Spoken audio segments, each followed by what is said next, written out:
Hello guys, and welcome back to my channel. I thank my 29 new subscribers for subscribing to my channel and hitting likes. That's very much appreciative. And I want to thank my sponsors for having trust in me and working with me here and trying to make something for myself. And they're currently helping me out here. That's awesome. Thank you guys very much, and I really appreciate you. So, topic of today is you're looking at a 1931 Model A Ford. The front half is in really good shape. I mean, this thing is freaking awesome. Firewall, gas tank, the sides, your normal expected cut area where there was rust, but the doors are in phenomenal shape. I mean, those things, you cannot ask for better condition. However, good try putting a sunroof on a Model A. Failure. Melted the worm gear so it won't even open. So I hope it don't leak. Or I'm going to be in for a lot of work cutting that off and reskinning another roof on it, which looks like I'm going to have to do. There's too much overlay. I mean, we got this layer right here, and then we got another layer right here, and it drapes down over top of the back side window. So they may have to get cut off and redone. I'm pretty sure it will.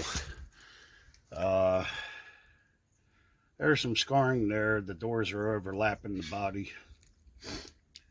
So it's a shame, because up here in the front is freaking perfect. All the way down, perfect door jamb. So that means this was cut and shoved forward too much. So it's, you can see where it's overlapping. So try to correct that. Looks like I'm going to have to shave the outside edge of the door and restitch it. This, however, this up here is a trunk lid. And as you look right here, you can see where the problem is. Comes here and then drops down this way.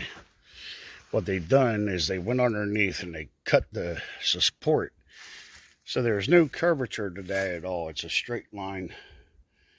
There's no curve to that at all. Just a hard zoop, zoop, down this way and then down this way. Good efforts, good try. I'm not here to discredit anyone or throw somebody's name through a loop, but that's a lot of work. It's a good try for the back portion of the roof. That's not too much worry to me. I mean, that looks quite reasonable. Slightly imperfected, like right about in here. You can see a flat spot, but I'm not going to worry too much about that as I am down here at this.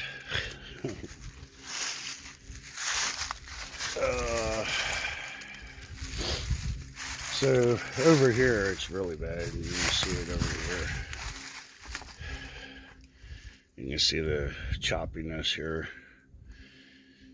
And got rid of the body lines. I mean, that right there, I love that. So I'm going to try to redo this to where it has a nice rounded edge like you would normally see. And that wheel well is like the size for a Mack truck tire. Kind of makes me wonder if it was being made to be some form of dirt track car. Maybe street performance is what they were probably going after, because of the way the frame is set up in there. It's really heavily secured. You can You see up in there, they were really trying to make sure that this thing wasn't going to go nowhere. Clear all the way up to the front here. Past the door trim and all that. But you can really see how they were really trying to make sure the bottom of this floor was not going to move. So there's a better shot of the dash. And again, doors are in immaculate condition. The cowl and all that, and the firewall is perfect. Dashboard perfect. The inside of the gas tank, no rust. It's 1931, but it sure don't look like it on the inside of that gas tank. That was well preserved. Even got the original fuel shut off. That's cool. So my struggle is, this thing's heavy.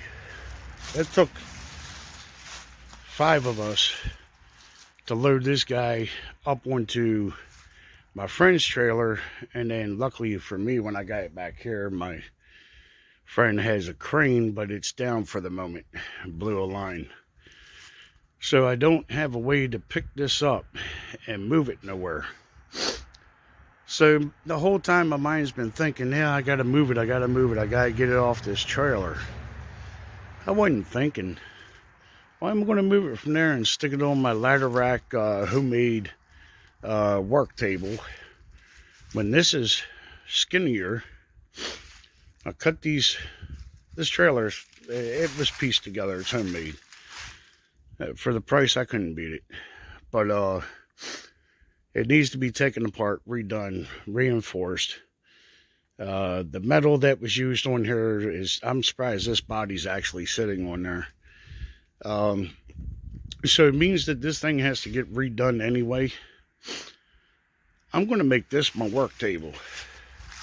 It's a lot of good steel that's on here. I'm going to take those side rails off. I'll leave the tailgate on there. I'm not going to do anything to that. And so I'm going to take the fenders off. I'm going to jack this trailer up and set it down on some 6x6s so it doesn't move. And then it gives me a way to be able to open my doors. I can work on it, do my body work, get my floor pans put in, start trying to address this rear trunk area to make it look more realistic. Again, I'm not making fun of somebody's progress or what they tried to do. It may have looked great when they were done and they've actually put mud on it and it was to their liking. That's cool, that's great.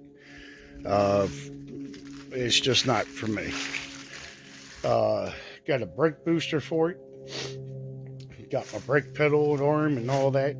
Some wire harness. Got some bucket seats for it. I got a 305 engine, which is not bad. I mean, I can crank probably top about 300-400 horsepower out of it, which is not bad. I'm not looking for a drag car. Kind of look like my Model A, not Model A, my 27 T-bucket motor. It'll kind of resemble that. Chrome kit, painted motor, dressed up. You know, look like a showpiece, but not a trailer queen. Something that is a daily driver. I do have a frame. I have to get the body off. Again, that's complicated. Really in tight quarters here. But it's doable. I'm able to get things done. So that's the main thing I'm proud of and happy about. The floor pins, I'm going to take the floor pins out of this, and I'm going to use it as a floor adapter plate. So I can adapt this body of the 31 Model A. I'm going to get it lined up, get it cutted to fit the floor of this underneath. Then I'm going to weld everything down, and then I'm going to bolt it to the frame of the Jimmy I keep calling that thing a Blazer, but it's a GMC Jimmy. And so I'm going to steal some sheet metal from that, do some side panel patchwork back here, redo the trunk, make it look more like what it's supposed to, clean up these body lines, fix up the door, the roof, and really try to start making this come together. Get this caught up to the same condition that my T-bucket was in when I first got it. That's now at about 80% there, though I do have 95% of everything I need. It's just a few things with this that I have to do yet. Everything's more or less like a jigsaw puzzle, that you can't do this until you do that, you can't do that until you do this, kind of thing. So that's where that's at. So these are videos that'll be coming up soon. Unfortunately, there's little holdups. Sometimes it's about the money, sometimes it's about the ability. I'm only one man out here. So and my wonderful 27 T-bucket. I'd love to be able to see her in the garage one day. I'd like to be able to see her driving on the road. It's getting very close to being finished. Got a few more things to go. This YouTube channel will help me get this going. Though I'll just continue doing what I've been doing, working on these bikes, projects, four-wheelers, and selling them, and teaching people along the way how to do what I do. Pass on something good. I'm not the sharpest tool in the shed, but you know, I'm not totally completely dumb. I've had 3 strokes, broken screws in my neck, and I'm still lucky to be able to get up and do what I do. Majority of it is I force myself to my feet every day to get here and do what I gotta do. So I don't have anyone giving me anything. This is what I can afford. That's what it's about. The things that I can afford, I fix, I sell, or I repurpose or modify and make it better. So let me know. Thank you much, and thank you for watching. See you next time.